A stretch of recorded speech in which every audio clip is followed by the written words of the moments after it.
कौन सा insurance adviser है जिससे आपको पॉलिसी नहीं लेनी है। कि आप जब बीमा लेने का विचार कर रहे हैं या फिर लेने वाले हैं तो किन किन बातों की सावधानी आपको रखनी चाहिए।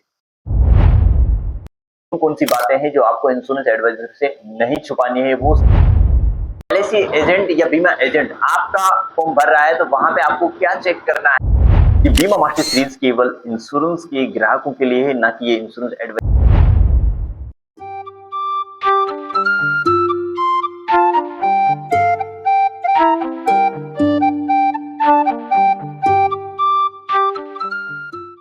अगर आपने इंश्योरेंस की कोई भी प्लान ले रखा है या लेने वाले हैं, एलआईसी का आपने कोई प्लान ले रखा है या फिर लेने का विचार कर रहे हैं, तो ये वीडियो आपको देखना बहुत जरूरी है। हाय दोस्तों, नमस्कार। मेरा नाम है Anand Kumar Nanavat, insurance consultant and financial advisor. आज हम लोग इस वीडियो में बहुत सारी चीजों पर डिस्कस करने वाले हैं और ये बीमा मार्केट सीरीज हम लोगों ने केवल और केवल इंश्योरेंस वाले ग्राहकों के लिए हम लोगों ने लॉन्च की है, जिसमें हम लोग बहुत सारी चीजें आप लोगों को बताने वाले हैं कि आप जब बीमा लेने का विचार कर रहे हैं या फिर लेने वाले हैं तो किन किन बातों की सावधानी आपको रखनी चाहिए। बीमा लेने से पहले सही एजेंट को कैसे पहचानना है। ये इंश्योरेंस एडवाइजर आपके लिए बहुत ही अच्छा है, आपके लिए ये काम करेगा। ऐसा तो नहीं आज ये पॉलिसी दे गया और आने वाले कुछ समय बाद वो एजेंट ही गायब हो गया। तो उस समय किन किन बातों का आपको ध्यान रखना है, क्या क्या क्वेश्चन उस इंश्योरेंस एडवाइजर से पूछने हैं और आपको किन बातों का ध्यान रखना है कि जो इंश्योरेंस एडवाइजर आपको बीमा पॉलिसी देने के लिए आया है या फिर लेने के लिए आया है। ये दोनों चीजें अलग है। एक तो बीमा देने के लिए आते हैं, वो अपनी इच्छा से आपको बीमा देने के लिए आ रहा है, और एक आप अपनी ड्रीम डिजायर और आप अपने फैमिली के हिसाब से बीमा लेने चाहते हैं। तो ये भी आपको पहचानना बहुत जरूरी है कि वो इंश्योरेंस खुद के लिए बीमा पॉलिसी लेने आया है या फिर आपके लिए बीमा पॉलिसी लेना है। आप अगर बीमा पॉलिसी ले रहे हैं तो यानी कौन कौन सी बातें हैं जो आपको इंश्योरेंस एडवाइजर से नहीं छुपानी है, वो सारी चीजें आपको डिस्कस करनी है। इसमें डिटेल में हम लोग बात करेंगे कि आपको इंश्योरेंस लेते वक्त कौन कौन सी बातें हैं जो इंश्योरेंस एडवाइजर को बतानी जरूरी है, अन्यथा इसके नुकसान आपको हो सकते हैं। जब एलआईसी एजेंट या बीमा एजेंट आपका फॉर्म भर रहा है तो वहां पे आपको क्या चेक करना है। फॉर्म भरते वक्त आपको क्या चेक करना है, क्या जरूरी है। अगर वो चेक नहीं किया तो आपको इसके भी बहुत सारे फ्यूचर में नुकसान हो सकते हैं। बहुत सारे लोग कहते हैं कि एलआईसी रिटर्न कम देती है, बिल्कुल सही है, लेकिन क्यों देती है इस पर भी हम लोग डिस्कस करेंगे। वो आपको रिटर्न कितना देती है हम लोग इस पर भी डिस्कशन करेंगे। यानी आज आपने 2025 में कोई पॉलिसी लिया है, 20 साल बाद उसका रिटर्न आपको क्या मिलने वाला है, लेकिन जब आपको रिटर्न मिलता है तो उसकी वैल्यू बहुत ही ना के बराबर होती है।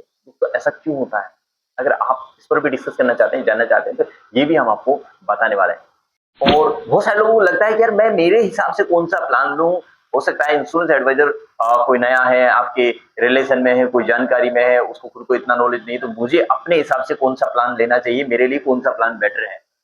मैं केवल एडवाइजरी दे रहा हूं आपको, केवल इसके बारे में जानकारी दे रहा हूं कि आपको इन चीजों का बात ध्यान रखना है। क्योंकि आप अगर नए हैं या पुराने भी हैं तो हो सकता है आपने पहले गलती की हो, मगर वही गलती को आप दोबारा दोहरा रहे हो। तो इन चीजों का आपको डिस्कशन करना है। कौन से बीमा एजेंट से पॉलिसी नहीं लेनी चाहिए। हाँ दोस्तों, ये भी एक बहुत बड़ी बात है और बहुत बड़ा सच है जो आपको जानना जरूरी होता है कि कौन सा एजेंट होता है जिससे पॉलिसी नहीं लेना है। कौन सा इंश्योरेंस एडवाइजर है जिससे आपको पॉलिसी नहीं लेनी है, वो भी मैं आपको बताने वाला हूं। क्योंकि इस चीज की नुकसान आपको अभी पॉलिसी लेते वक्त नहीं हो रहे, मगर आगे जाके नुकसान होंगे। सच हमेशा कड़वा होता है दोस्तों, और वो सच आपको पीना पड़ेगा। बहुत सारे लोग हमसे पूछते हैं कि आनंद जी, एलआईसी का कौन सा प्लान बेहतरीन है, मुझे कौन सा प्लान लेना चाहिए और सबसे बेस्ट प्लान कौन सा है, इस पर भी हम लोग डिस्कस करेंगे। तो दोस्तों, ये बीमा मास्टर सीरीज केवल इंश्योरेंस के ग्राहकों के लिए है, ना कि ये इंश्योरेंस एडवाइजरों के लिए। इसमें हम लोग बहुत सारी ऐसी चीजों को डिस्कस करेंगे जिसमें एक एलआईसी एजेंट या इंश्योरेंस एजेंट क्या क्या गलतियां करता है जो एक ग्राहक को नहीं करने देना है। ग्राहक को किन किन बातों का सावधानी रखनी है जब वो पॉलिसी ले रहा है, तो किन किन चीजों को उसको अप टू डेट रखना है, चेक करना है कि ये सही से हुआ कि नहीं हुआ। ये सारी चीजें अगर आप अभी से यानी लेते वक्त ही डिस्कशन कर लेंगे तो आपको उसके बेनिफिट मिल जाएंगे, अन्यथा दोस्तों आपको इसके बहुत सारे बेनिफिट नहीं मिल पाएंगे। और एक इंपॉर्टेंट बात, अगर आपने पहले से कोई पॉलिसी लिया हुआ है, पहले से आपने 1 साल 2 साल 3 साल 4 साल 5 साल पहले से आपको पॉलिसी लिया हुआ है, तो आपको उसमें क्या चेक करना जरूरी है आपकी पॉलिसी में, वो भी मैं आपको बताता हूं। आप अपने इंश्योरेंस एडवाइजर से उसके बारे में डिस्कस करें। इस बीमा मास्टर सीरीज में हम आपको डिस्कस करने वाले हैं केवल इंश्योरेंस ग्राहकों के लिए हम लोग ये सीरीज बना रहे हैं, जिसमें आपको इन सारी चीजों का बेनिफिट मिले। दोस्तों, मिलते हैं इस नेक्स्ट सीरीज में। अगर आप इस सीरीज को जानना चाहते हैं, आपके ये सारे क्वेश्चन है कि आपको इन सारी चीजों में डिस्कस करना है और जानना है, दोस्तों ये सीरीज हम लोग लॉन्च कर रहे हैं और हर संडे को ये सीरीज शाम को 8 बजे हम लोग आपके पास लेकर आएंगे। और इस संडे को भी आपके पास ये नई सीरीज आएगा जिसका पहला क्वेश्चन है कि आपको विमान लेते वक्त किन बातों का ध्यान रखना चाहिए। ये फर्स्ट सीरीज आपकी संडे को आने वाली है।